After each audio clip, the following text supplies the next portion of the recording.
नमस्कार, हरियाणा फोकस देख रहे सभी दर्शकों का मैं राजविंदर कौर स्वागत करती हूं। आप देख रहे हैं हरियाणा के खास समाचार। गीता जयंती के 5159 वर्ष पूरे होने पर गीता जन्मस्थली की पावन धरा पर मुख्यमंत्री मनोहर लाल ने गीता पूजन किया। इसके साथ ही हवन यज्ञ में मंत्रोच्चारण के बीच पूर्ण आहुति डाली। इस पूजा अर्चना के बाद मुख्यमंत्री मनोहर लाल, खेल मंत्री संदीप सिंह, सांसद नायाब सिंह सैनी, विधायक सुभाष सुधा ने ज्योतिसर तीर्थ का अवलोकन करने के साथ साथ भगवान श्री कृष्ण के विराट स्वरूप के भी दर्शन किए। अंतर्राष्ट्रीय गीता महोत्सव 2022 में गीता जयंती के पावन पर्व पर मुख्यमंत्री मनोहर लाल मुख्य अतिथि के रूप में पहुंचे। रविवार को जैसे ही मुख्यमंत्री गीता स्थली ज्योतिसर में पहुंचे, यहां पर चारों तरफ मंत्रोच्चारण के बीच गीता के उपदेश गूंज रहे थे।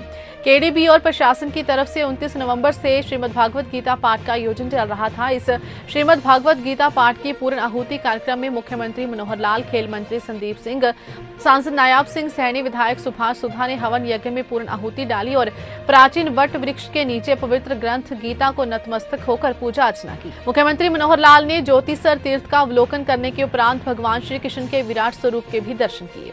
यहाँ पर मुख्यमंत्री मनोहर लाल ने पर्यटन विभाग के अधिकारियों से ज्योतिसर में बन रहे महाभारत थीम और अन्य प्रोजेक्ट के बारे में फीडबैक ली। मुख्यमंत्री ने फीडबैक के बाद अधिकारियों को निर्देश दिए कि इस प्रोजेक्ट को जल्द पूरा किया जाए। मुख्यमंत्री ने निर्देश दिए कि ज्योतिसर प्रोजेक्ट को जल्द से जल्द पूरा करने का प्रयास किया जाए। इसके अलावा विराट स्वरूप के आसपास पर्यटकों के बैठने की व्यवस्था और परिक्रमा आदि के बारे में केडीबी के अधिकारियों को दिशा निर्देश भी दिए। इस स्थल को एक बेहतरीन पर्यटन स्थल के रूप में सरकार की तरफ से विकसित किया जा रहा है। इस प्रोजेक्ट पर राज्य सरकार की तरफ से करोड़ों रुपए का बजट खर्च किया जा रहा है और केंद्र सरकार की तरफ से कृष्णा सर्किट के तहत भी बजट खर्च किया गया है। इस मौके पर जिला परिषद के सदस्य डीबी चौधरी, केडीबी सदस्य विजय नरूला सहित अन्य अधिकारी उपस्थित थे।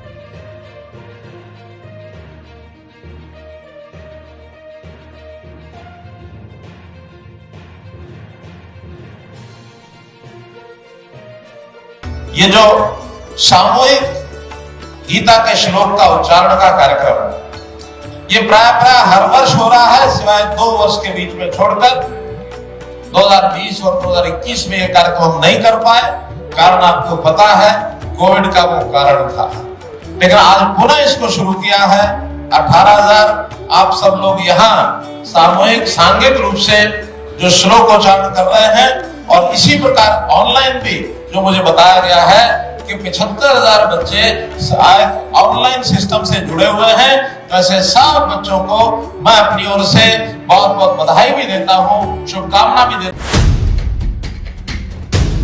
अमृतसर दौरे के दौरान मुख्यमंत्री श्री मनोहर लाल ने जलियांवाला बाग पहुंचकर शहीद स्वतंत्रता सेनानियों को नमन किया। उन्होंने कहा कि शहीदों की बदौलत ही आज हम आजाद हवा में सांस ले रहे हैं। मुख्यमंत्री श्री मनोहर लाल ने अमृतसर पहुंचकर श्री हरमंदिर साहिब में माथा टेका और देश व प्रदेश वासियों की समृद्धि की कामना की। मुख्यमंत्री श्री मनोहर लाल को श्री हरमंदिर साहिब अमृतसर में माथा टेकने के उपरांत श्रोमणी गुरुद्वारा प्रबंधक कमेटी के प्रतिनिधियों के द्वारा स्मृति चिन्ह भेंट किया गया।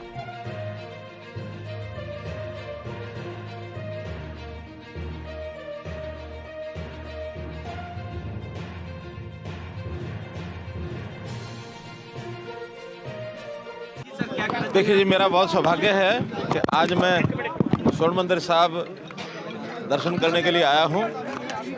यहाँ से अन्य कुछ जगह पर भी मेरा जाने का कार्यक्रम है और रात्रि को वापस दिल्ली जाऊँगा। वर्षों से मन में एक इच्छा थी कि गोल्डन टेम्पल जा करके और गुरु साहब के सामने मत्था टेक करके और सर्व समाज की कल्याण की बात मन में आती है, तो यहाँ भी हम मन्नत माने कि सर्व समाज के कल्याण की बात हो।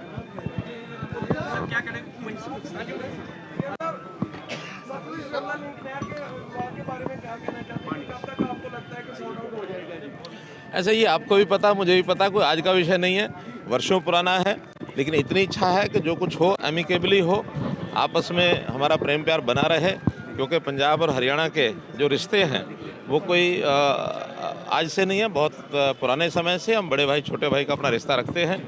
बातचीत चल रही है और जहाँ कहीं बातचीत में कोई सोल्यूशन होगा तो बहुत अच्छी है बात है, और नहीं होगा तो इस विषय पर हमने सुप्रीम कोर्ट पर छोड़ा हुआ है। सुप्रीम कोर्ट जो निर्णय करेगा।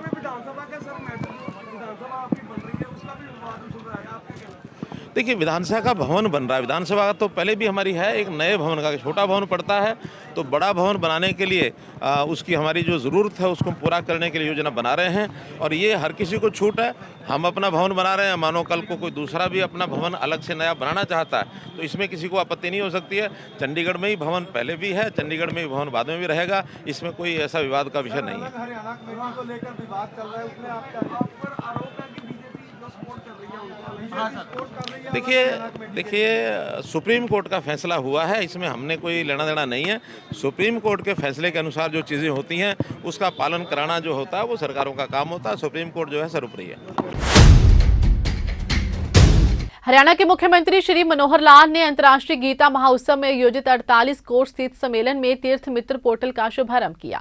इस अवसर पर उन्होंने लोगों से आह्वान किया कि हमें अपने तीर्थों के विकास और देखभाल के लिए आगे आना चाहिए। गांव हो या शहर, जिन भी स्थानों पर तीर्थ स्थान स्थापित हैं, वहां पर स्थानीय लोगों की समिति बननी चाहिए और तीर्थों के विकास की योजना तैयार करनी चाहिए। मुख्यमंत्री श्री मनोहर लाल ने कहा कि हरियाणा सरकार तीर्थों के विकास के लिए पूर्ण योगदान दे रही है, इसके साथ साथ स्थानीय लोगों को भी अपना योगदान देना चाहिए। सरकार इन कार्यों में सहयोगी की भूमिका में है। तीर्थ स्थानों पर होने वाले कामों की प्राथमिकता तय करनी चाहिए। जब वे काम पूरे हो जाएं तो उन तीर्थ स्थानों के नाम से समाज सेवा के कार्य करने चाहिए। मुख्यमंत्री ने कहा कि 48 कोर्स के सभी तीर्थों का विकास होगा तो इस क्षेत्र में जब भी कोई आएगा तो वह ये सोचकर आएगा कि उसे पूरे क्षेत्र में घूमना है। इससे उस क्षेत्र में रोजगार के अवसर बढ़ेंगे, लोगों की आमदनी में भी इजाफा होगा। मुख्यमंत्री श्री मनोहर लाल ने कहा कि अगले वर्ष से गीता जयंती महोत्सव 6 दिन की बजाय 8 दिन का होगा। ये महोत्सव रविवार से शुरू होकर रविवार पर ही खत्म होगा। उन्होंने ये भी सुझाव दिया कि सभी तीर्थ स्थलों को गीता महोत्सव में एक स्टॉल दिए जाएं ताकि वे अपने तीर्थों से जुड़ी जानकारी व कहानी वहां पर प्रदर्शित कर सकें। मुख्यमंत्री श्री मनोहर लाल ने कहा कि 48 कोर्स के तीर्थों का निरंतर विकास किया जा रहा है। 2017-18 में इन क्षेत्रों के 27 कार्यों के लिए 36 करोड़ रुपए की घोषणा की गई थी। उसमें 23 करोड़ रुपए अभी तक लग चुके हैं। 27 कार्यों में से 15 कार्य पूरे हो चुके हैं, 6 पर अभी काम चल रहा है और 6 पर अभी काम होना है। सरकार ने 80 तीर्थों पर काम करने की योजना बनाई है। इसके साथ साथ पिहोवा तीर्थ के लिए 10 करोड़ रुपए की घोषणा की गई है। ज्योतिसर में 13 करोड़ रुपए की लागत से विराट स्वरूप स्थापित किया गया है। यहाँ पर लाइट एंड साउंड शो भी शुरू किया गया है। इसके साथ साथ ज्योतिसर में 200 करोड़ रुपए खर्च कर संग्रहालय बनाया जा रहा है। मुख्यमंत्री ने कहा कि कुरुक्षेत्र देश ही नहीं दुनिया में गौरवपूर्ण स्थान है। यहाँ जियो गीता संस्थान बनाया गया है, तिरुपति बालाजी मंदिर बनाया गया है, अक्षरधाम मंदिर, इस्कॉन मंदिर और ज्ञान मंदिर बनाया जा रहा है। निरंतर विकास हो रहा है। इस कार्य में सरकार सदा साथ खड़ी है। कुरुक्षेत्र के सांसद श्री नायब सिंह सैनी ने कहा कि प्रधानमंत्री श्री नरेंद्र मोदी की परिकल्पना को हरियाणा के मुख्यमंत्री श्री मनोहर लाल ने मूर्त रूप दिया है। 29 नवंबर को भारत की राष्ट्रपति द्रौपदी मुर्मू ने गीता महोत्सव की शुरुआत की थी। हर रोज लाखों की संख्या में लोग यहां पहुंच रहे हैं। उन्होंने कहा कि 48 कोर्स के तीर्थों को संरक्षित करने का संकल्प इन तीर्थों के लोगों को लेना चाहिए।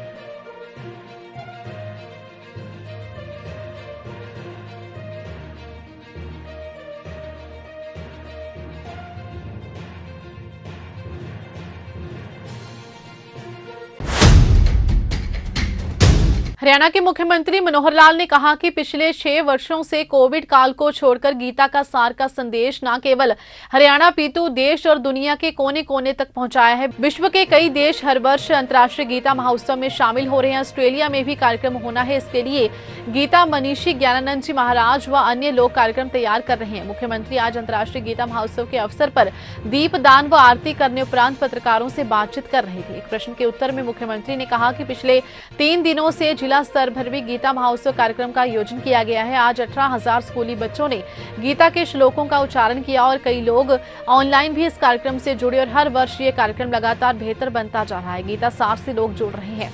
दीपदान के अवसर पर विधानसभा अध्यक्ष श्री ज्ञानचंद गुप्ता, सांसद श्री नायब सिंह सैनी, महिला एवं बाल विकास की राज्य मंत्री श्रीमती कमलेश ढांडा, विधायक सुभाष सुधा, गीता मनीषी ज्ञानानंद महाराज, पंचकुला नगर निगम के मेयर कुलभूषण गोयल, संघ के प्रांतीय प्रभारी इंद्रेश कुमार, मुख्यमंत्री के राजनीतिक सचिव कृष्ण कुमार बेदी, कुरुक्षेत्र विकास बोर्ड के मानद सचिव मदन मोहन छाबड़ा व जिला प्रशासन व कुरुक्षेत्र विकास बोर्ड के पदाधिकारी भी मौजूद थे। अंतर्राष्ट्रीय गीता जयंती का यह समारोह लगातार 2016 से और 2022 अब आ गया है, लगातार ये चल रहा है। सिवाय 2 वर्ष जो कोविड के निकले उसमें तो उस प्रकार का कार्यक्रम नहीं कर पाए हैं, लेकिन अन्य वर्षों में जो लगातार हर वर्ष धीरे धीरे इसका जो भव्यता बढ़ती जा रही है, एक बहुत ही अच्छा संदेश न केवल कुरुक्षेत्र और हरियाणा में बल्कि देश और दुनिया में इसका जो संदेश जा रहा है बहुत अच्छा संदेश जा रहा है। और हम इस अंतर्राष्ट्रीय गीता जयंती समारोह पर गीता का जो सार है, गीता का जो संदेश है, मानवता के लिए काम आए और हमेशा हमेशा के लिए मानव जीवन जो है सुखी बने, हम विश्व की शांति की कामना करते हैं। ऐसा कि उनकी व्यवस्था हमारे जो स्वामी ज्ञानानंद जी हैं और वो जो सारी समिति है उनके माध्यम से सारी तिथियां और सारी व्यवस्था तय होगी। लेकिन ऑस्ट्रेलिया के लोगों ने निमंत्रण दिया है कि वहां भी गीता जयंती का कार्यक्रम हो। फिलहाल हरियाणा फोकस में बस इतना ही। मुझे दीजिए इजाजत। धन्यवाद।